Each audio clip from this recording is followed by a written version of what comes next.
Genetic का मतलब होता है वैसा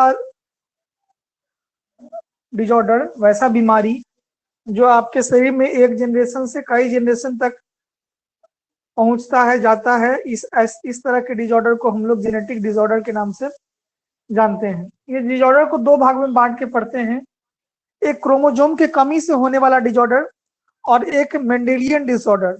ठीक है, तो इस दोनों के बारे में हम लोग चर्चा करेंगे। आज वही टॉपिक है, genetic disorder. It is categorized into two types. इसको दो टाइप्स में हम लोग बांट के पढ़ते हैं। सबसे पहला जो होता है, जो पढ़ना हम लोग को, मेंडेलियन डिसऑर्डर। मेंडेलियन डिसऑर्डर, क्योंकि मेंडल ने इसके बारे में बताया और मटर के खोज करने के बाद जब प्रयोग किया गया तो उसी से इसके बारे में पता चला, इसलिए इसको मेंडेलियन डिसऑर्डर कहते हैं। वहीं पर दूसरा जो डिसऑर्डर है उसका नाम है chromosomal disorder. Chromosomal disorder, chromosomal disorder. दो टाइप के डिसऑर्डर होते हैं, एक होता है मेंडेलियन डिसऑर्डर और दूसरा होता है क्रोमोजोमल डिसऑर्डर। पहले हम लोग देखते हैं मेंडेलियन डिसऑर्डर। मेंडेलियन डिसऑर्डर ये क्या होता है और क्यों होता है, क्या कारण है। ठीक है, जब सिंगल जीन में अल्टरनेशन होता है, जब एक सिंगल जीन अल्टर तरीके से अपने आप को पेश कर पाता है, उसके वजह से जो होता है उसको हम लोग मेंडेलियन डिसऑर्डर के नाम से जानते हैं। These are mainly due to alternation और mutation in a single gene. इसी को हम लोग कहते हैं मेंडेलियन डिसऑर्डर के नाम से जानते हैं। ठीक है, ये डिसऑर्डर जो हो सकता है यह डोमिनेंट भी हो सकता है और रिसेसिव भी हो सकता है।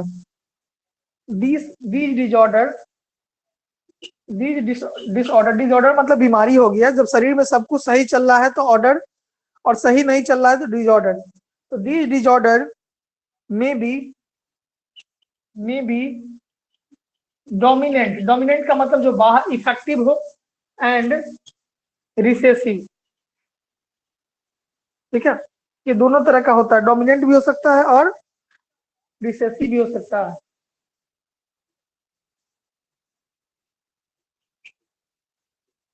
नेक्स्ट, यह डिसऑर्डर एक जनरेशन से दूसरे जनरेशन में ट्रांसमिट करता है।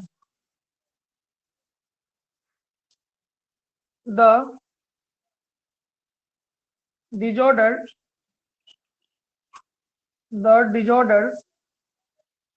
are transmitted from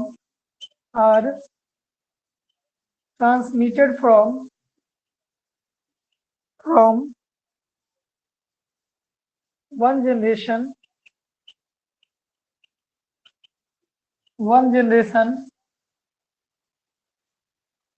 to the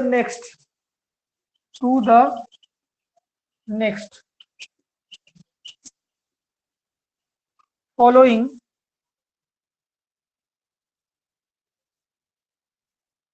following Mendel's principle of heredity. Following Mendel's principle of heredity। ठीक है, इस पर मेंडल का कुछ सिद्धांत है। ठीक है, ये दो तरह का होता है, एक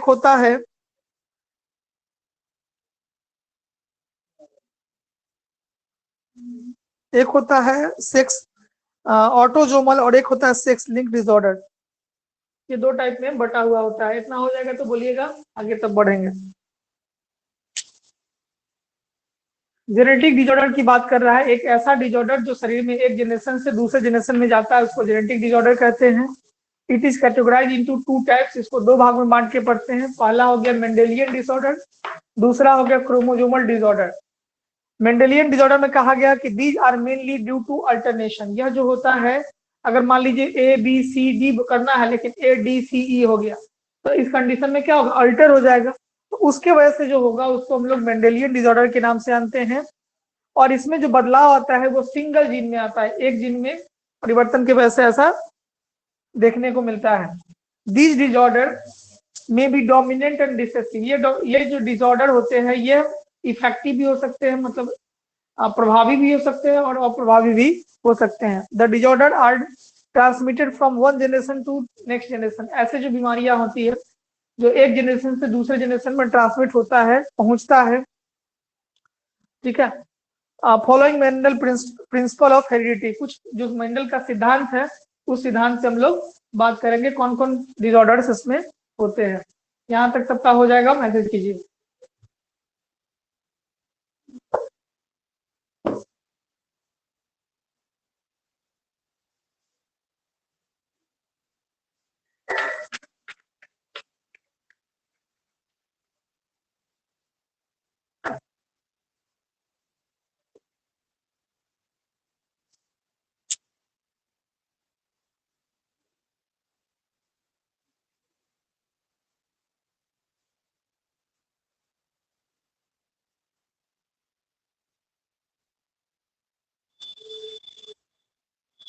दो ही आदमी का हुआ अभी तक।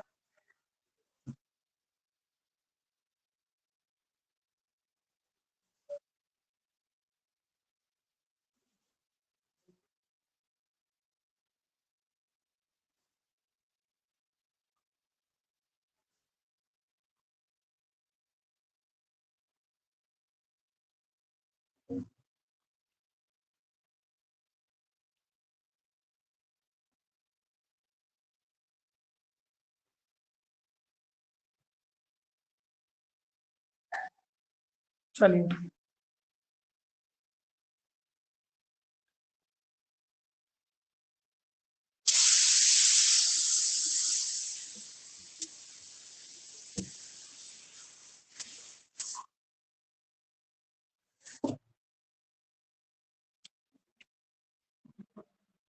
दीज डिसऑर्डर आर, ये डिसऑर्डर कौन कौन से हैं? तो पहला होता है ऑटोजोमल। ऑटोजोमल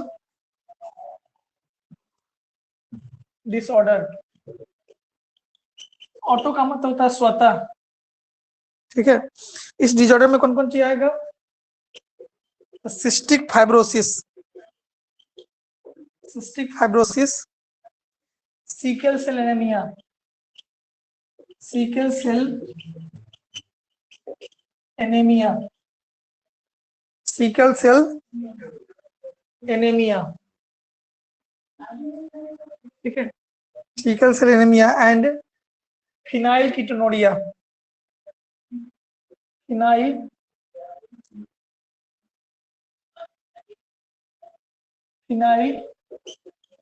कीटोनूरिया, ये सब इसमें आता है। दूसरा आता है जिसको बोलते हैं sex link disorder, sex linked disorders, sex link disorders. इसमें क्या क्या आएगा? Haemophilia, haemophilia,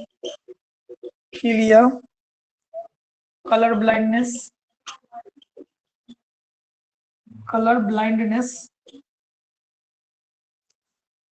and myotonic dystrophy,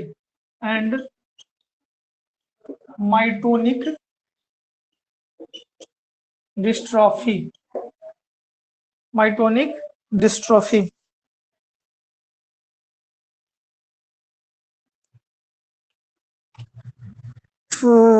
autosomal में फिनाइलकीटोनुरिया हो गया, थैलीसीमिया एक और बीमारी है, थैलीसीमिया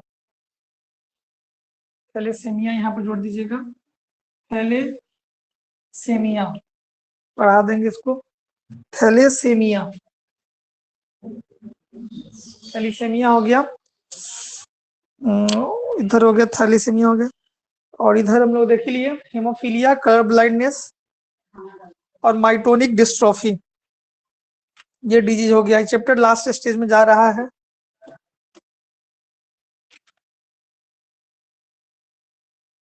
हेमोफीलिया, सिस्टिक फाइब्रोसिस और सीकल सेल एनीमिया, फिनाइल्केटोनुरिया, ठीक है। वहीं पर चलिए इसको पहले हम लोग देखेंगे, फिर हम लोग को दूसरा पढ़ना है क्रोमोजोमल डिसऑर्डर्स। तो पहले आज हम लोग देखेंगे कहां से, पहला जो है, पहला डिसऑर्डर कौन सा है, हेमोफीलिया, सेक्स लिंक्ड और ऑटोजोमल, दोनों पढ़ना है।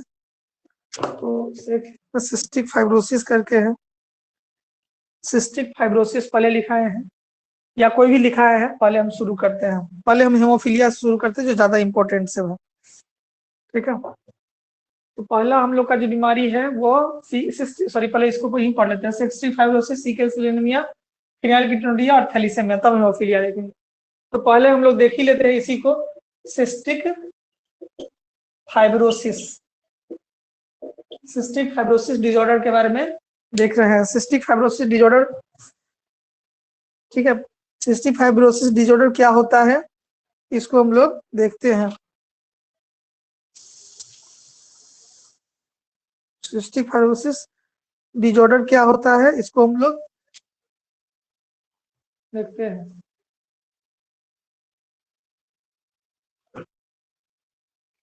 ठीक है, चलिए।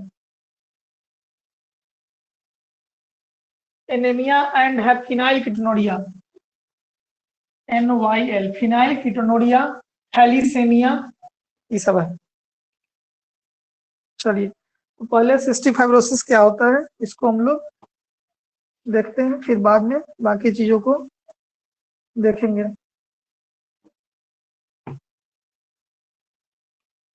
ठीक है, it is caused bye recessive mutant, it is caused bye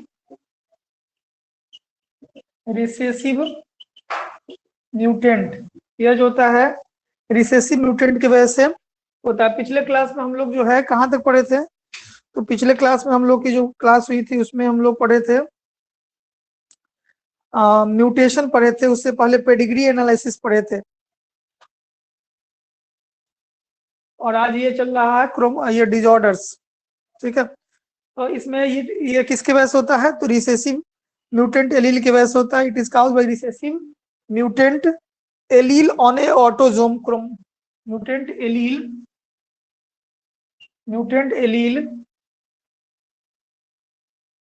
on mutant allele on an autosome, ठीक है। इसको हम लोग देखे हैं, ऑटोसोम में ही लिखे हैं, तो ऑटोसोम डिसऑर्डर होता है, स्वतः होता है, और इसके लिए मतलब ये आपके बॉडी में खुद जनरेट कर जाता है, मतलब पहली बार वंश में किसी को होगा। इसके लिए जो आपको क्रोमोसोम रिस्पॉन्सिबल होगा वो क्रोमोसोम नंबर 7 रिस्पॉन्सिबल होगा, क्रोमोसोम संख्या 7 की वजह से यह होता है। दूसरा point, the gene produced as a unique,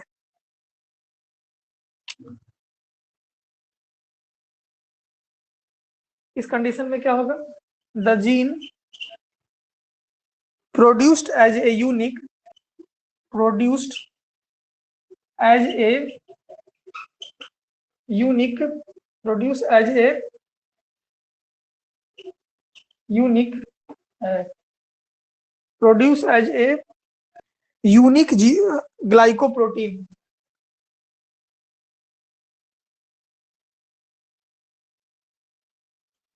unique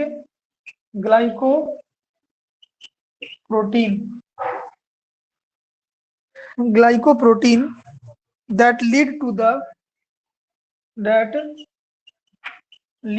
the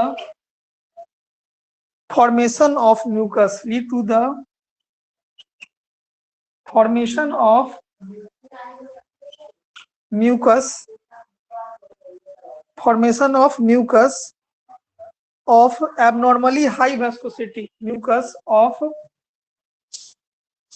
abnormally high viscosity, high viscosity, ठीक है, हाई वेस्कोसिटी। ये हो गया सिस्टिक फाइब्रोसिस के बारे में। सिस्टिक फाइब्रोसिस के बारे में एक पॉइंट। दूसरा पॉइंट, इससे प्रॉब्लम क्या क्या शरीर में होगा, इतना हो जाएगा तो पहले बोलिएगा, तो बाकी है ये बीमारी। It is caused bye recessive mutant, यह जो होता है रिसेसिव म्यूटेंट की वजह से होता है ऑन एन ऑटोजोम, ठीक है। मतलब पहली बार किसी जनरेशन में किसी व्यक्ति को यह बीमारी होगा। एक बात, क्रोमोजोम नंबर 7 इसके लिए रिस्पॉन्सिबल होता है। The gene produced as a unique gene glycoprotein, इसके पास अपना खुद का ग्लाइकोप्रोटीन जो होता है, ग्लूकोज और प्रोटीन जो होता है, इसके लिए रिस्पॉन्सिबल होता है। इसके कंडीशन में हाई वैस्कोसिटी हो जाएगा, मतलब इसका सब्सटेंस बॉडी के अंदर ज्यादा मात्रा में रिलीज होने लगेगा ये बीमारी में। और क्या क्या इसमें होगा, तो लीवर संबंधी प्रॉब्लम होगा। चलिए इसको हम लिखते हैं, 3 पॉइंट और बाकी है इसमें, पहले इसको देख लेते हैं। हो जाएगा, जल्दी बोलिए। तो ऑटोजोमल डिसऑर्डर पूछता है कि in which of the following is autosomal disorder, तो आप याद रखिएगा cystic fibrosis, sickle cell anaemia, phenylketonuria और थैलीसेमिया, ठीक है। उसके अलावा आप पूछे जाएगा कि सेक्स लिंक डिसऑर्डर कौन है, तो haemophilia, colour blindness, myotonic dystrophy. और सिस्टिक फाइब्रोसिस क्या होता है, तो ये किसके वजह से होता है, क्रोमोजोम के नंबर 7 की वजह से होता है, ठीक है। चलिए ये हो गया कंप्लीट, आगे बढ़े। दुई आदमी का हुआ, बाकी आदमी मुंह देख रहा है सबका।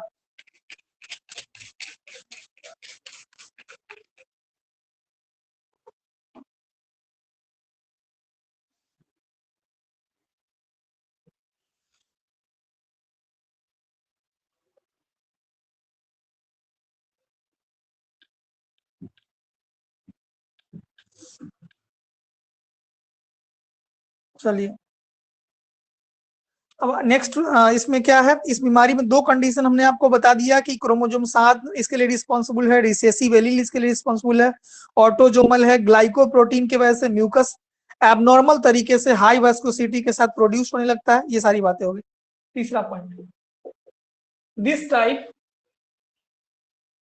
This type of mucus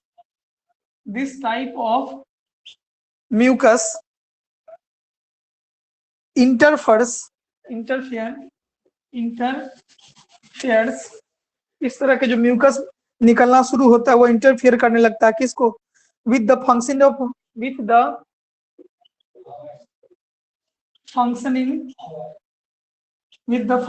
of, किसके फंक्शन को डिस्टर्ब करता है, तो फंक्शनिंग ऑफ एक्सोक्राइन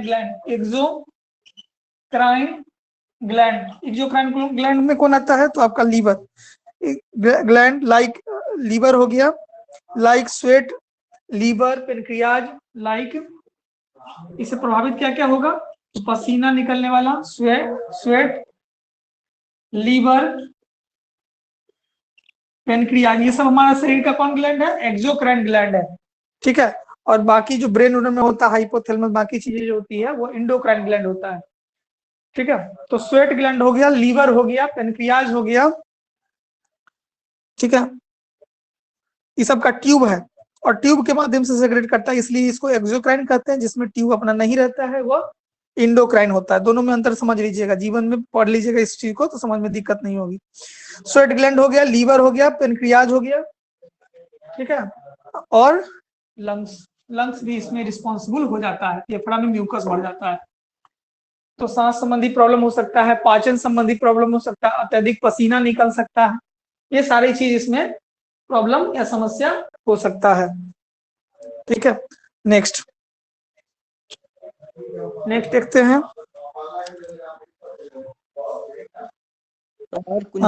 हो गया, आगे बढ़ेंगे। द म्यूकस सबसे ज्यादा हो जाता है, म्यूकस एक खास तरह का लिक्विड होता है, एक्यूमुलेट द ट्यूब्यूल्स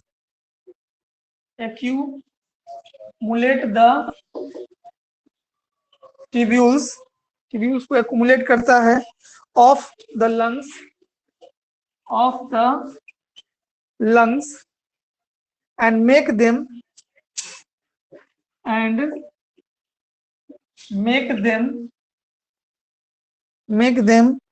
susceptible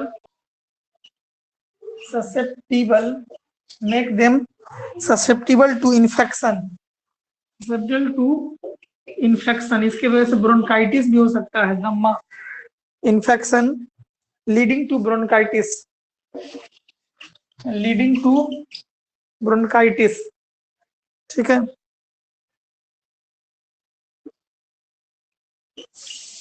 किसके वजह से? ये जो बीमारी है सिस्टिक फाइब्रोसिस, इसके वजह से। ठीक है, और last point, the liver and pancreas, the liver and pancreas so impaired function, so impaired function, so impaired function, impaired function and produce less bile and produce less bile। अगर liver अपने शरीर से कम मात्रा में बाइल सेक्रेशन करना शुरू कर देगा तो क्या प्रॉब्लम होगा? ठीक है, प्रोड्यूस लेस बाइल, बाइल का सेक्रेशन कम होने लगेगा, less bile and digestive enzyme respectively, less bile and digestive enzyme respectively. ठीक है, तो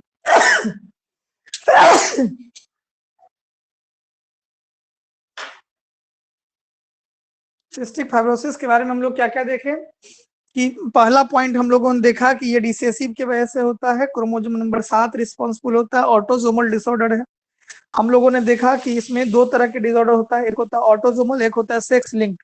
ऑटोसोमल बॉडी में खुद जनरेट करता है, मतलब पहला जनरेशन होता है, और सेक्स लिंक्ड में क्या होता है कि वह एगो पीढ़ी में किसी को हो गया तो फिर वंश में बढ़ना शुरू हो जाता है।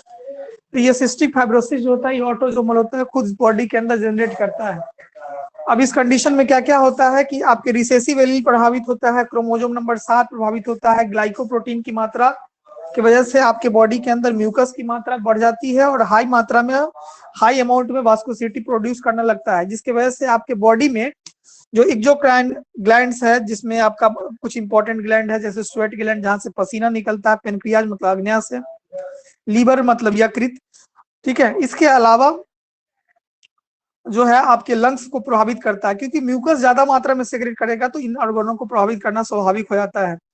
अब इसकी वजह से क्या होगा कि आपके लंग्स में प्रॉब्लम क्रिएट करने लगेगा, लंग्स में म्यूकस अगर ज्यादा मात्रा में बढ़ जाएगा तो ब्रोंकाइटिस से संबंध होगा, मतलब समस्या होने लगेगा। इसका मतलब हो गया छाती जो है पूरी तरीके से काम नहीं करेगा, मतलब अमाउंट में म्यूकस भर जाने की वजह से आपकी छाती में घबराहट या बाकी चीजें होने लगेगी। नेक्स्ट पॉइंट, लीवर और पेनक्रियाज जो होगा, चूंकि दोनों मिलजुल कर काम करता है, लेकिन इस बीमारी के हो जाने की वजह से दोनों एक दूसरे को कोऑपरेट नहीं करेगा और कम मात्रा में बाइल सेक्रेशन होगा, जिससे डाइजेशन संबंधी प्रॉब्लम आना शुरू हो जाएगा। तो ये सारी बातें आपको इस सिस्टिक फाइब्रोसिस में देखने को मिलता है। कौन ऑर्गन प्रभावित होगा तो बता ही दिया गया। कौन ग्लैंड प्रभावित होगा तो sweat gland, liver gland, pancreas और लंग्स। ठीक है, क्या होगा तो ब्रोंकाइटिस जैसी समस्या होगा, किसके वजह से? लंग्स में म्यूकस भर जाने की वजह से। कौन इंपेयर फंक्शन काम करने का तो लीवर और पेनक्रियाज अपने आप को दोनों एक दूसरे को कोऑपरेट नहीं करेगा, इसके वजह से क्या होगा तो लेस मात्रा में बाइल प्रोड्यूस करेगा। ठीक है, डाइजेस्टिव एंजाइम कम मात्रा में प्रोड्यूस करेगा, जिससे बीमारी हो जाएगा। तो याद रखिएगा क्रोमोसोम नंबर 7 की वजह से कौन सा बीमारी? Cystic fibrosis. ऑटोसोमल की सेक्स लिंक तो कहिएगा ऑटोसोमल। ठीक है, क्या होता है तो म्यूकस सेक्रेट करने लगता है। ये सारी बातें हो गया, पहला बीमारी हम लोग का समाप्त। अब दूसरा बीमारी देखते हैं। दूसरा बीमारी क्या है? हो गया सबका? दूसरा बीमारी जो है वो है सीकल सेल एनीमिया। चलिए, सीकल सेल एनीमिया में क्या होता है इस पे हम लोग बड़ी चर्चा करते हैं।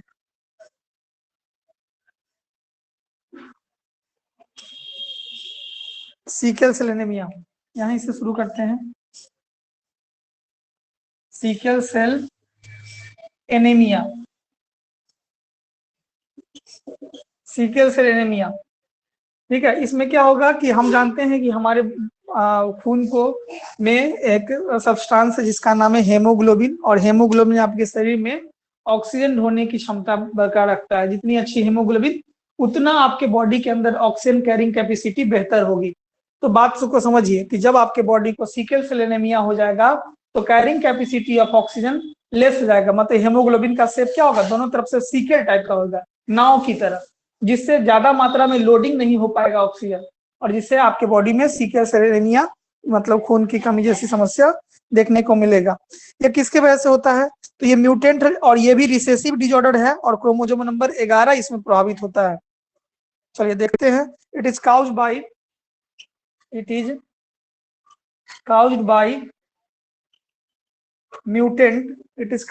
Mutant recessive allele.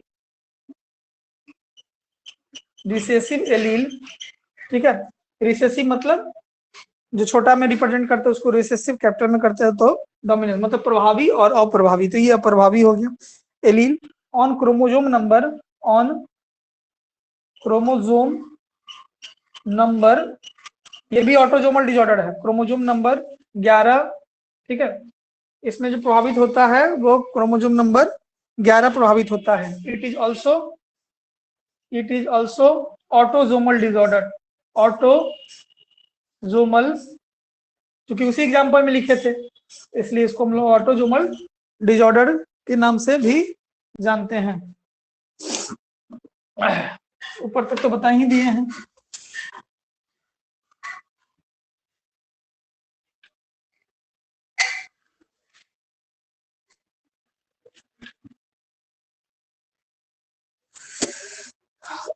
आगे, द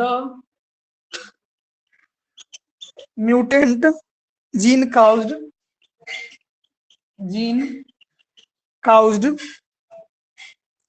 the substitution of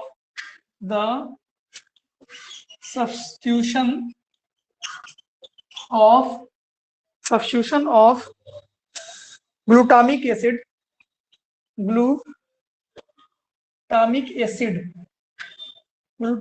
इसको हम लोग ग्लू के नाम से भी जानते हैं, ग्लूटामिक ग्लू एंड वेलिन, एक और एसिड है वेलिन, जिसको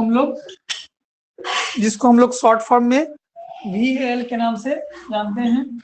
दो हो गया ग्लू और well. At the six position मतलब अपना पोजीशन छठा हो कर लेता है, six position of the beta globulin chain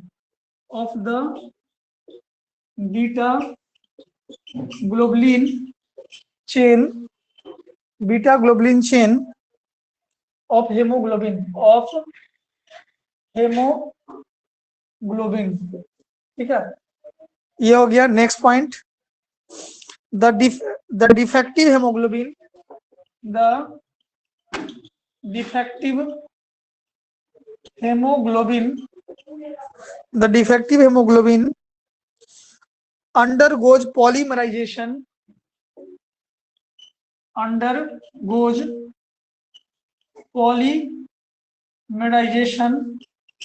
undergoes polymerization under low oxygen tension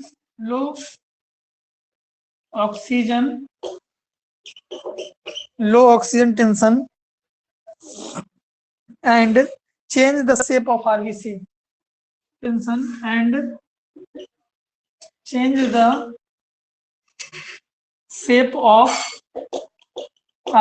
अब RBC का शेप बदल जाएगा। ठीक है, from biconcave cell to sickle cell, पहले रहता है कैसा, फ्रॉम बाइकनकेव शेप में पहले रहता है, अब बदल किस में आता है, टू सिकल शेप। मतलब पूछेगा कि आरबीसी का शेप कैसा है, तो बाइकनकेव है। कैसा बदल गया, तो सिकल शेप में बदल गया।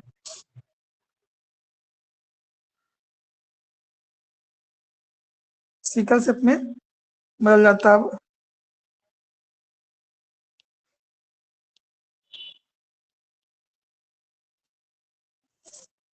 ठीक है, बाइकनकेव शेप से सिकल शेप में बदल जाता है।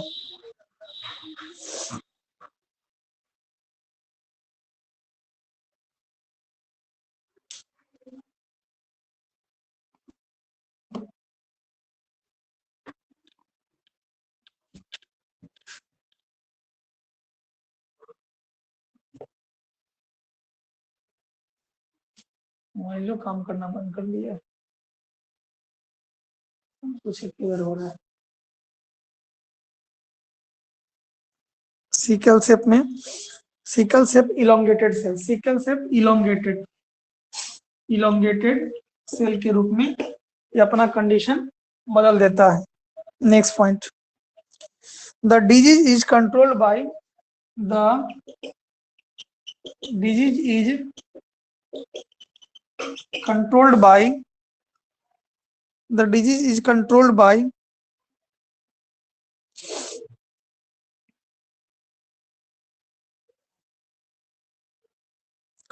a single pair of allele, controlled by single pair of allele, या इसका कंट्रोल करना है तो सिंगल एलील पर काम करना होगा। किस पे?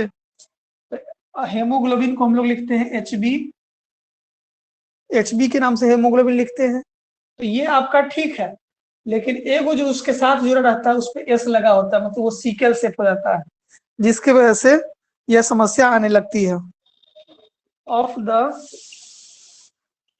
3 possible genotype, of the 3 possible genotype, इसमें 3 तरह के जीनोटाइप आने की संभावना होती है।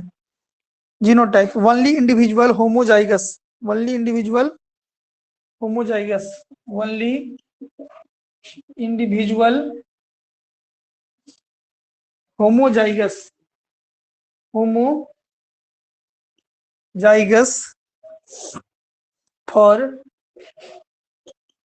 HbS, ठीक है। या तो कंडीशन HbS वाला होगा तो HbS दोनों हो जाए, ठीक है। दूसरा कंडीशन क्या होगा? सो द डिजीज, ऐसे कंडीशन में डिजीज हो जाएगा। अगर ये दोनों चीज आ जाएगा तो क्या हो जाएगा? सो द डिजीज, मतलब अगर दोनों प्रभावित हो जाए, दो तो पेयर जब भी भाग लेता है तो पेयर में लेता है, अगर दोनों प्रभावित हो जाएगा तो बीमारी होने की संभावना है। So the disease through heterozygous, अगर हेट्रोजाइगस होता है तो हेट्रोजाइगस होता है तो इसमें हो जाएगा HbA और HbS।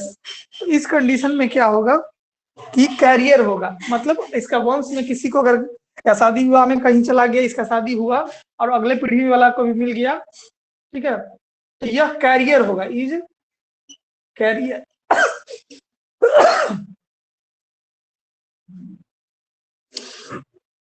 ठीक है, तो ये कंडीशन आपको देखने को मिलता है।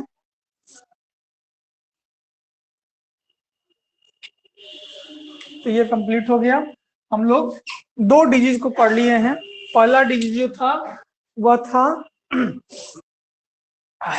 सिस्टिक फाइब्रोसिस, और दूसरा हम लोगों ने पढ़ा है सिकल सेल एनीमिया।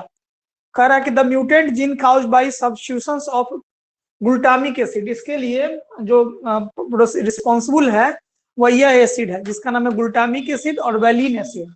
ये दोनों एसिड की वजह से ऐसा प्रॉब्लम होता है क्योंकि यह दोनों छठा पोजीशन पे चले जाता है, किसके? बीटा ग्लोबुलिन चेन के, मतलब हेमोग्लोबिन के छठे पोजीशन पे जाने की वजह से ये प्रॉब्लम होता है।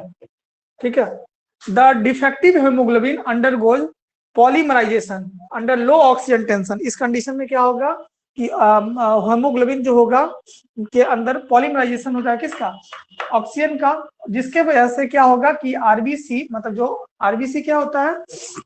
आपके बॉडी के सेल्स है, ब्लड सेल्स। तो आरबीसी का शेप जो होगा पहले रहेगा बाई कनकेव में, जो बदल कर हो जाएगा सिकल शेप में। सिकल शेप मतलब ऐसा हो जाएगा, ठीक है, जिससे ऑक्सीजन लोडिंग कैपेसिटी कम हो जाएगा।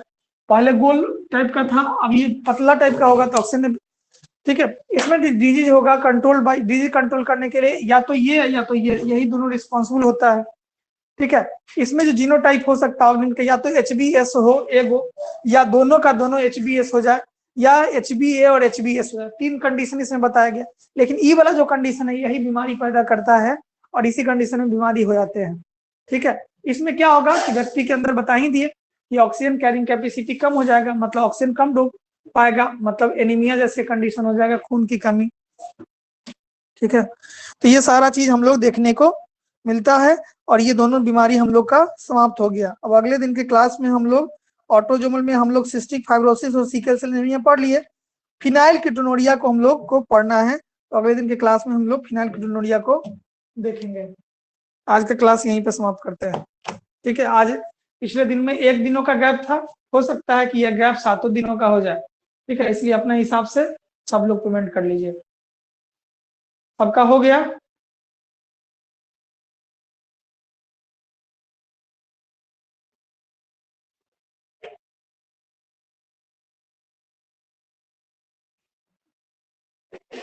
हो जाएगा तो बोलिएगा, मैसेज कीजिए।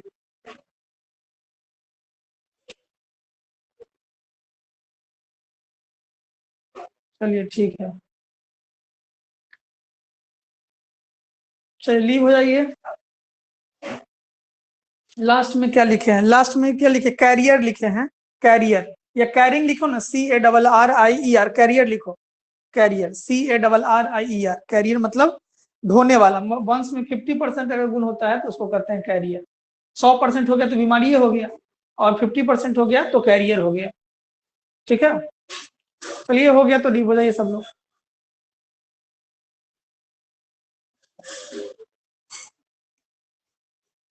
HbA और HbS क्या है? जैसे एगो HbA का मतलब हो गया कि इसमें बीमारी की कंडीशन नहीं है, लेकिन इसमें S लग गया, S का मतलब होता है सीकेल सेल एनीमिया, मतलब इसमें आधा कंडीशन एनीमिया का हो गया, ठीक है, इसलिए इसको कैरियर बोला गया।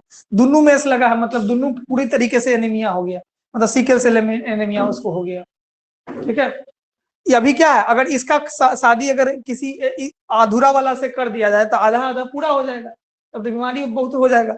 लेकिन इसमें क्या आधा में है तो अभी बीमारी नहीं है, लेकिन अगर किसी वंश में कोई अगर शादी विवाह होता है और उसका आधा वाला कोई मिल जाएगा तो उसके जो बच्चे होंगे पूरी तरीके से एनीमिया से ग्रसित हो जाएगा। ये क्या रहा, ठीक है, हो गया। और कोई प्रश्न है? और कुछ नहीं पूछना सर, है? नहीं नहीं नहीं नहीं। चलिए ठीक, लीव हो जाइए।